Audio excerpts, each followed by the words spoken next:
प्यारे बच्चों, जिंदगी में खुद से ये वादा करो, जितना सोचते हो कोशिश उससे ज्यादा करो। किस्मत भी रूठे पर हिम्मत न टूटे, मजबूत इतना अपना इरादा करो। आज हम लोग बात करने वाले हैं क्लास 11th फिजिक्स का जो चैप्टर नंबर 4 है, न्यूटन्स लॉज ऑफ मोशन, उसका वीवीआई ऑब्जेक्टिव क्वेश्चंस करेंगे। बहुत ही ज्यादा इंपॉर्टेंट क्वेश्चन है ये। एनसीईआरटी के लाइन बाय लाइन से मैंने इस क्वेश्चंस को उठाया है।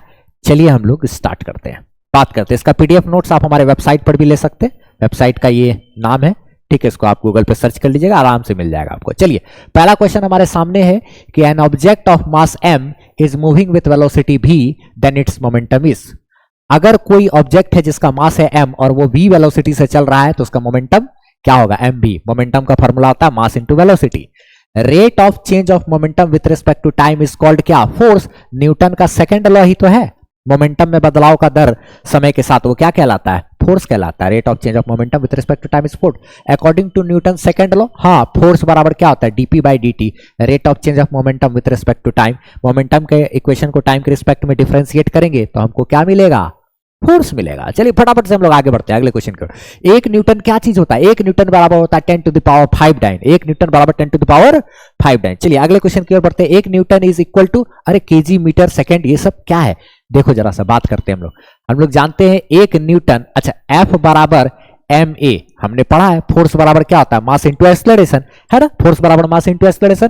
अच्छा ठीक है, तो हम लोग एक न्यूटन बराबर एक, अच्छा एक चीज देखिए तो फोर्स के जगह पे यहाँ पे न्यूटन है मात्रक और यहाँ पे क्या है? Mass into acceleration.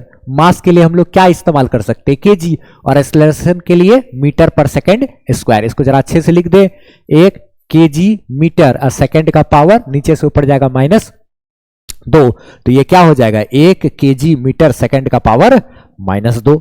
ठीक है, सारा पीडीएफ आप वेबसाइट से ले सकते हैं। ठीक है, इंपल्स क्या होता है भैया? चेंज इन मोमेंटम को ही इंपल्स कहते हैं। मोमेंटम में जो बदलाव आता है उसी को इंपल्स कहते हैं। Final momentum minus initial momentum, वही हमारा इंपल्स है ना। During collision of two body which quantity remains conserved. अरे कोलिजन जब कर रहे होते हैं, दो बॉडी जब टकरा रहा होता है तब उनके बीच सिर्फ इंटरनल फोर्स काम कर रहा होता है, एक्सटर्नल फोर्स काम नहीं करता है। तो ऐसी स्थिति में मोमेंटम हमेशा कंजर्व रहेगा ना, मोमेंटम बदलेगा नहीं। टकराव से पहले का मोमेंटम, टकराव के बाद का मोमेंटम सेम। अच्छा, equilibrium of a particle in mechanics refer to the situation when the net external force on the particle is क्या? 0। जब पार्टिकल पे लगने वाला नेट एक्सटर्नल फोर्स हमारा 0 होता है तो उस सिचुएशन को हम कहते हैं, कौन सा सिचुएशन भैया? इक्विलिब्रियम का सिचुएशन। चलिए ठीक है, बढ़ते हम लोग नेक्स्ट क्वेश्चन की ओर। फटाफट से आपको वीडियो पॉज करके खुद से भी बनाने का कोशिश करना है इस क्वेश्चन को। ठीक है, चलिए देखते हैं किसका आंसर आ पाता है सही से। ठीक है, ये अपने आप में एक क्विज भी हो जाएगा। चलिए, ये 2 केजी का मास और जो 3 केजी का मास है, इनके बीच जो ये रस्सी बंधा हुआ है ना, इस रस्सी में कितना टेंशन होगा यही हमको पता करना है। ठीक है, चलिए हम लोग एक काम करते हैं, problem solving in mechanics last topic है इस चैप्टर का, उसमें हमने सीखा था सिस्टम वगैरह सेलेक्ट करने का, तो वही कॉन्सेप्ट को यूज करेंगे। ठीक है, चलिए देखते हैं, हम लोग बात करते हैं। जैसे कि यहाँ पे एक हो गया 3 केजी और ये हो गया क्या? 5 केजी, दोनों मिला करके इसके ऊपर 50 न्यूटन का फोर्स लग रहा है। ठीक है, इसके कारण ये पूरा का पूरा जो सिस्टम है, इसको एक सिस्टम मान लिए ना, 3 और 5 केजी मिला करके, तो इस पूरा का पूरा सिस्टम का जो एक्सेलरेशन होगा वो कितना होगा वो पहले हम लोग कैलकुलेट कर लेते हैं। ये पूरा का पूरा सिस्टम मेरा कितना एक्सेलरेशन से आगे जा रहा है, पहले हम इसको कैलकुलेट करते हैं। क्योंकि फोर्स बराबर होता है मास इनटू एक्सेलरेशन, इसीलिए एक्सेलरेशन बराबर क्या होगा? फोर्स भागा मास। एक्सेलरेशन बराबर क्या होगा? फोर्स भागा क्या? मास होगा ना। अच्छा ठीक है, फोर्स कितना लग रहा है भैया इन सब के ऊपर? 50 न्यूटन। मास इसका टोटल कितना है? 3 और 2 मिला करके 5 केजी। 3 + 2, 3 + 2 5 केजी। ठीक है, तो इसका मास लिख देंगे 3 + 2, तो ये हो गया कितना? 50 भागा 5। कट गया तो कितना हो गया? देखिए तो ये और ये कट गया तो आ गया 10 मीटर पर सेकंड स्क्वायर। यानी कि ये पूरा का पूरा सिस्टम 10 मीटर पर सेकंड स्क्वायर से आगे जा रहा है। इसका मतलब ये 2 केजी वाला भी 10 मीटर पर सेकंड स्क्वायर से आगे जा रहा है और 3 केजी वाला भी 10 ही मीटर पर सेकंड स्क्वायर से आगे जा रहा है। अब हम जरा सा सिस्टम मान लेते हैं, किसको? तो सिस्टम मान लेते हैं इस 3 केजी वाले को। 3 केजी वाले पे देखिए टेंशन का फोर्स तो उधर लगेगा, टेंशन का फोर्स तो इसको क्या करेगा? उधर खींचेगा, है ना। तो टेंशन का फोर्स जो उधर खींचेगा वो फोर्स उधर लगाएगा और इस टेंशन के फोर्स के कारण इसमें जो एक्सलरेशन आ रहा है भैया वो एक्सलरेशन तो 10 ही है। ये पूरा का पूरा सिस्टम ही हमारा 10 मीटर पर सेकंड स्क्वायर से चल रहा है, तो ये भी तो हमारा 10 ही मीटर पर सेकंड स्क्वायर से चल रहा है ना। तो इसलिए हम लोग इसके लिए लिख सकते हैं, चूंकि F बराबर होता है मास इंटू एक्सलरेशन, फोर्स बराबर मास इंटू एक्सलरेशन, और यहाँ पे फोर्स कौन सा फोर्स है भैया, टेंशन का फोर्स है ना। तो टेंशन फोर्स बराबर मास इसका कितना है 3, और ये 3 kg का भी ब्लॉक जो आगे जा रहा है कितने एक्सलरेशन से जा रहा है, तो ये बराबर कितना हमारा 10 मीटर पर सेकंड स्क्वायर, 10 की ही एक्सलरेशन से जा रहा है, तो ये कितना आ गया 30 न्यूटन। यानी कि जो टेंशन फोर्स होगा वो कितना होगा 30 न्यूटन होगा, 30 न्यूटन का फोर्स लगेगा, बुझे बात। तो इसके ऊपर जो उधर फोर्स लगेगा वो कितना होगा 30 न्यूटन का। इसमें हम लोग को ऑप्शन नहीं था तो ऑप्शन हम लोग बना सकते थे। ए नंबर में क्या लिख सकते थे 10 न्यूटन, बी में क्या 20 न्यूटन, सी में क्या हो गया 30 न्यूटन और डी में क्या हो गया 40 न्यूटन।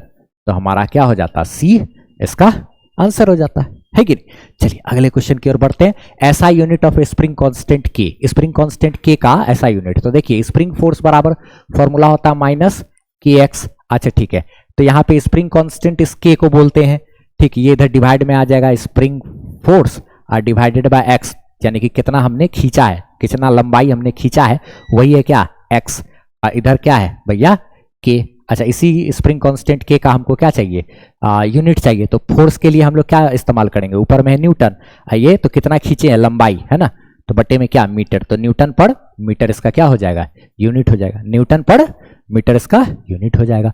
आगे बढ़ते हैं, हम लोग बोलता है कि स्प्रिंग फोर्स इज, अरे स्प्रिंग फोर्स तो माइनस के एक्स होता है, अभी हम लोग लिखे स्प्रिंग फोर्स बराबर क्या होता है माइनस के एक्स ना। अच्छा स्प्रिंग फोर्स माइनस के एक्स, अच्छा ठीक है। और एफ एस मैक्स का मान कितना होता है, एफ एस मैक्स का मान होता है mu S into normal. F S max क्या है, मैक्सिमम स्टैटिक फ्रिक्शन फोर्स।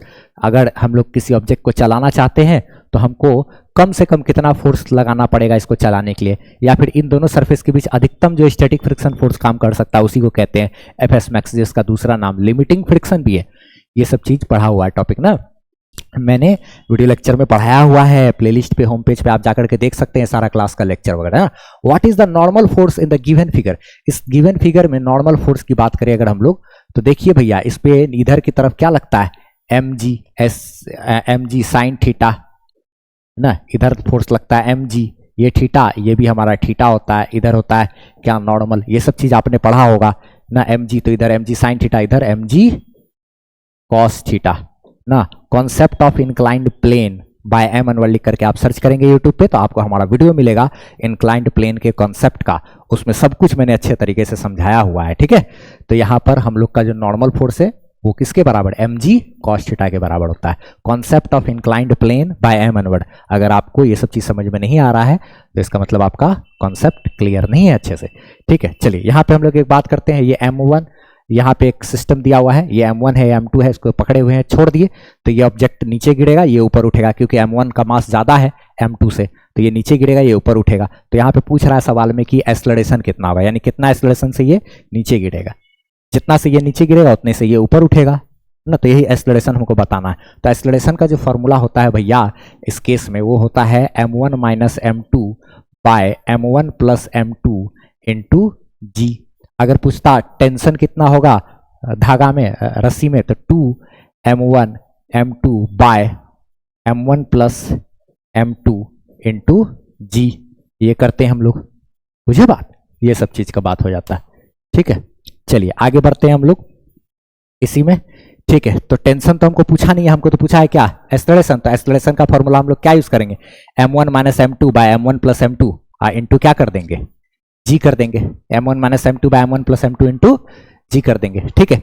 चलिए अगले क्वेश्चन की ओर बढ़ते हैं। अगला क्वेश्चन में बोल रहा है कि इन केस ऑफ प्योर रोलिंग, ठीक है, प्योर रोलिंग के केस में क्या होगा, देखिए तो एफ एस मैक्स का मान लगभग 0 के बराबर होगा, क्योंकि अगर प्योर रोलिंग हो रहा है तो ऐसा माना जाता है कि प्योर रोलिंग के केस में फ्रिक्शन फोर्स ना के बराबर होता है, तो मैक्सिमम फ्रिक्शन फोर्स जो एफ एस मैक्स है वो क्या रहेगा लगभग 0, यानी हल्का सा फूंक देंगे तो भी क्या होगा ऑब्जेक्ट लुढ़कने लगेगा, चलने लगेगा ना माना जाता है कि प्योर रोलिंग में, ऐसे तो प्रैक्टिकली पॉसिबल नहीं है प्योर रोलिंग टाइप का कोई चीज हो पाना कि फ्रिक्शन हो ही ना, लेकिन लगभग अगर मान लिया जाए ना के बराबर ही फ्रिक्शन एफ एस मैक्स ना के बराबर होता है ना, चलाना बहुत आसान, फ्रिक्शन एकदम नेग्लिजिबल रहेगा, ठीक है। In case of flat circular turning V max कितना होगा, यानी कि अगर फ्लैट सर्कुलर टर्निंग है इस तरीके से और रोड है टर्निंग वाला, ठीक है, और इस पर कोई कार मूव करना चाह रहा है और ज़्यादा स्पीड से चलेगा तो बाहर स्किड कर जाएगा ना, तो उसमें हमको बताना है कि मैक्सिमम सेफ स्पीड कितना होता है।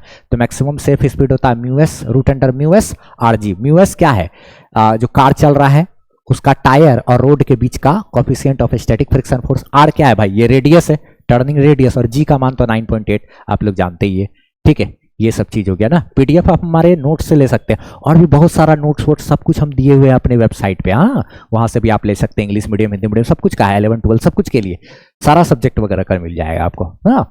चलिए ठीक है, बात करते हैं during motion of a car on a banked road.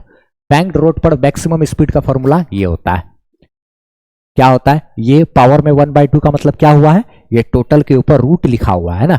ये क्या है, रेडियस, जैसे कि अगर मान लिया जाए इंक्लाइंड प्लेन वाला कॉन्सेप्ट आप पढ़े होगे एनसीईआरटी के लास्ट में, ये चीज दिया हुआ है, ठीक है ना। इस तरीके से ऐसे करके रेस ट्रैक में ऐसे करके थोड़ा सा रोड ऐसे मुड़ा हुआ रहता है, तो इस पे अगर टर्निंग पे चलना है गाड़ी को तो उसका मैक्सिमम स्पीड क्या हो सकता है, रेडियस, जो इसका रेडियस यहाँ पे सेंटर होगा अगर, तो ये इसका रेडियस इंटू जी, तो 9.8। म्यू एस क्या हो गया, टायर और रोड के बीच का coefficient of static friction force, और थीटा क्या है, ये वाला एंगल, बुझी बात ना। ये सब चीज concept of banked road by M Anwar search कर सकते हैं आप, ये सब चीज है। और डायमेंशन, फोर्स का डायमेंशन एम एल टी का पावर -2, एम एल टी का पावर -2 चैप्टर नंबर 1 में यूनिट्स एंड मेजरमेंट में भी पढ़ाया है मैंने ना। एम एल टी का पावर -2 वो आपको याद रखना है। एंगल ऑफ फ्रिक्शन, ये पूछ रहा है, एंगल ऑफ फ्रिक्शन होता है tan इनवर्स म्यू। एक बात ध्यान दो, एंगल ऑफ फ्रिक्शन है क्या, बहुत लोग को ये नहीं भी मालूम होता है, ठीक है। जैसे मान लिया जाए अगर ये एक ऑब्जेक्ट है, इसके ऊपर हम लोग इस तरफ फोर्स लगाएं, ठीक है, फोर्स लगा करके इसको ले जाना चाहते हैं, लगा रहे मैक्सिमम लगाते जा रहे, तो पीछे की तरफ क्या काम करेगा, स्टैटिक फ्रिक्शन फोर्स। ये स्टैटिक फ्रिक्शन फोर्स मान लिया जाए अभी इस पर मैक्सिमम स्टैटिक फ्रिक्शन फोर्स काम कर रहा है एफ एस मैक्स, इधर एफ एस मैक्स काम कर रहा है, तो इसके बराबर का इधर फोर्स हमने लगाया। अब जरा सा भी फोर्स बढ़ाएंगे तो चलने लगेगा, एफ एस मैक्स के बराबर का फोर्स है अभी इक्विलिब्रियम में, ठीक है। ये ऑब्जेक्ट पे नीचे की तरफ क्या काम करता है, एम जी। अच्छा, नीचे ऊपर की तरफ क्या काम करता है, नॉर्मल फोर्स। अच्छा, इस एफ एस मैक्स और इस नॉर्मल का रिजल्टेंट ऐसे बीच में मान लिया जाए ये है, इन दोनों का रिजल्टेंट, और ये जो रिजल्टेंट है normal force F S max का रिजल्टेंट, ये हमारा थीटा एंगल बना रहा है नॉर्मल के साथ। तो ये जो एंगल है इसी को हम लोग कहेंगे क्या, angle of friction. F S max और यानी कि लिमिटिंग फ्रिक्शन फोर्स और नॉर्मल फोर्स के बी का जो रिजल्टेंट है वो नॉर्मल फोर्स के साथ जो एंगल बना रहा होता है उसी को हम लोग क्या कहते हैं, एंगल ऑफ फ्रिक्शन कहते हैं। ये टेन थीटा बराबर, यहाँ पे हम लोग ऐसे लिख सकते हैं, टेन थीटा बराबर ये वाला जो वेक्टर है एफ एस मैक्स वाला वेक्टर, इसको हम यहाँ ला के शिफ्ट करें अगर, ठीक है, यहाँ पे मान लिया जैसे शिफ्ट कर दे तो एक वेक्टर ट्रायंगल बनेगा ना, तो टेन थीटा बराबर क्या होगा, परपेंडिकुलर बाय बेस, यानी कि F S max by normal, F S max अब बाय क्या, नॉर्मल। और एफ एस मैक्स का फॉर्मूला होता है क्या, म्यू एस इंटू नॉर्मल। अच्छा, नॉर्मल तो है ही, नॉर्मल कट गया तो क्या हो गया, टेन थीटा बराबर क्या आया, म्यू एस नहीं, इसीलिए थीटा बराबर क्या हो गया, टेन इनवर्स म्यू एस। ऐसे तो कॉन्सेप्ट ऑफ क्या वो angle of friction by M inward लिख करके आप सर्च करेंगे यूट्यूब पे तो आपको हमारा वीडियो मिलेगा, उसमें भी मैंने सब कुछ समझाया हुआ है सारा चीज ना। एक होता है angle of repose by M Anwar, search कीजिए ना, concept of inclined plane search कीजिए, सारा चीज एक्सप्लेन किए हुए। ये भी हमारा इतना ही होता है क्या भैया, बहुत लोग को तो ये भी नहीं मालूम होता है, थोड़ा बहुत हम समझा देते हैं। ये चीज क्या है, जैसे मान लिया जाए कोई एक इंक्लाइंड प्लेन है, इसके ऊपर थीटा एंगल ऐसे करके कोई एम मास का ऑब्जेक्ट रखा हुआ है, और इस ऑब्जेक्ट और सरफेस के बीच में coefficient of static friction force mu S है। अब क्या है, इस इंक्लाइंड प्लेन का एंगल मान लिया जाए कुछ अभी है, ठीक है, हम धीरे धीरे एंगल उठाएंगे अगर, तो क्या होगा, ऑब्जेक्ट के स्लाइड करने का चांस उतना बढ़ेगा। जब एक ऐसा समय आएगा कि अब उससे जरा भी सूता भर भी एंगल अगर हम उठा दिए तो ऑब्जेक्ट चल देगा। इसका मतलब ये एक ऐसा सिचुएशन, जिस सिचुएशन में ये अब चलने की स्थिति में आ गया है, अब जरा सा भी अगर हम एंगल बढ़ाएंगे तो ये चल देगा इधर। तो उस वक्त का जो ये एंगल हो रहा होता है, जिस समय इस पे एफ एस मैक्स काम कर रहा होगा बचाने के लिए, पीछे static friction force, maximum static friction force ना, ये नीचे स्लाइड करना चाह रहा है, पीछे की तरफ मैक्सिमम स्टैटिक फ्रिक्शन फोर्स काम कर रहा है इसको बचाने के लिए, वो इक्विलिब्रियम का सिचुएशन उस वक्त ही हमारा एंगल ऑफ क्या है, रिपोज। अब उससे जरा भी एंगल बढ़ाएंगे तो ये स्लाइड कर जाएगा, तो वह मैक्सिमम एंगल ही हमारा क्या, एंगल ऑफ रिपोज, और इसका वैल्यू होता है टेन इनवर्स म्यू एस। इसको भी लोग निकालेंगे अगर, तो नीचे तो इसका पता है हमको एम जी, इधर कितना फोर्स लगता है एम जी साइन थीटा, और पीछे F S max maximum static friction force, इसमें इधर काम करता है एम जी कॉस थीटा, और इधर क्या होता है नॉर्मल फोर्स। तो अब एक चीज देखिए, यहां पर से इधर का फोर्स इधर का फोर्स क्या हो जाना चाहिए, बराबर होगा ना। तो देखिए एम जी साइन थीटा बराबर क्या, एफ एस मैक्स, ठीक है। तो एम जी साइन थीटा बराबर एफ एस मैक्स का मान क्या होता है, mu S into normal, mu S into normal. Normal का मान किसके बराबर है, एम जी कॉस थीटा के बराबर है। तो इधर से दोनों साइड से क्या होगा हमारा, एम जी और एम जी कट जाता है, साइन थीटा बटे में कॉस थीटा, साइन थीटा के बटे में क्या भेज देंगे, कॉस थीटा, तो क्या हो जाएगा टेन थीटा। तो यानी कि tan theta is equal to mu S होता है, इसीलिए थीटा इज इक्वल टू क्या, टेन इनवर्स म्यू एस। ऐसे करके भी लोग डिफाइन कर देते हैं ये वाला चीज, ठीक है। ये एफ एस मैक्स बराबर म्यू एस इंटू नॉर्मल है।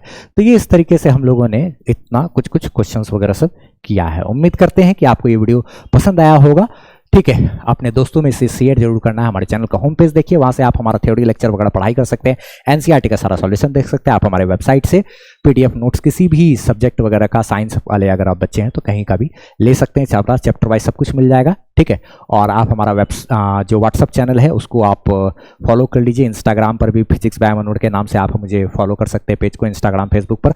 और व्हाट्सएप चैनल का लिंक मैंने कमेंट में मेरा पिनअप कर दिया है, ठीक है। और आपको इस वीडियो के डिस्क्रिप्शन में भी मिलेगा व्हाट्सएप चैनल का लिंक, आप उस वहाँ पे फॉलो कर लीजिए। लिंक वगैरह से वो सब आपको शेयर किया करेंगे, कुछ नया अपडेट वगैरह होगा ये सब चीज़, तो आप हमसे बेहतरीन ढंग से उस माध्यम से जुड़ सकते हैं। उम्मीद करते हैं कि आप हमारी वीडियो को ज़रूर शेयर कीजिएगा अपने दोस्तों में और हमें सपोर्ट कीजिएगा। Good luck guys.